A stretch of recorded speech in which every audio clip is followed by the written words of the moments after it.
Hi everyone, welcome back to This is Journey again. Ayan guys, so for now's vlog, ayan guys, nandito tayo ngayon sa The Peak, Hong Kong. Ayan, so isa itong tour spot ng Hong Kong guys. So ayan, napakagandang lugar talaga guys. Sabi ko nga sa sarili ko, baka hindi na ako babalik dito sa lugar na to kasi nga, pag pumunta ka dito guys, grabe, paikot-ikot yung kalsada papuntang taas ng tuktok. Talaga nakakahilo. Kaya worth it naman guys pagdating namin dito sa taas. Ayan. At umakyat kami sa The Peak Building, yung gallery nila.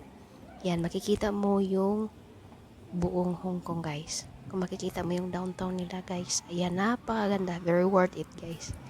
Kaya, yan, sa mga bago pa dyan sa channel ko. Yan, enjoy watching.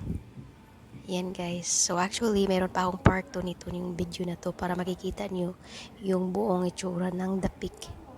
Ayan guys, so sa balak na gustong pumunta ng The Peak na lugar na tourist spot dito sa Hong Kong. Ayan guys, tingnan nyo yung gaano kaganda ito guys.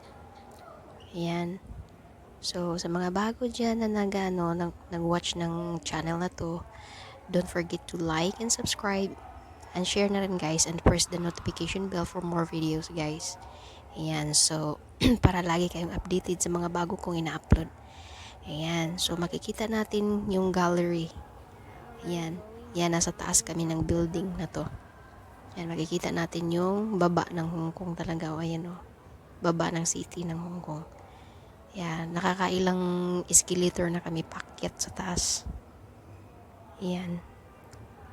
So, very worth it. Ayan, makikita nyo rin kung anong nakikita ko.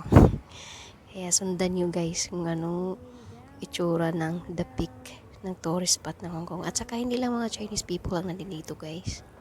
Kasi kung makikita mo, marami ding taong pumupunta dito na taga ibang bansa at gustong walk around kung ano itsura ng Hong Kong. Ayan.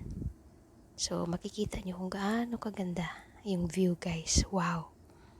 Napakaganda talaga guys. Yan. So enjoy watching lang guys. Yan. And don't forget to like and subscribe and share and hit the notification bell for more videos na ina-upload ko guys. At abangan guys, meron pa itong part 2. Yan, may part 2 pa to sa video to. Kaya enjoy watching. God bless. Love you all.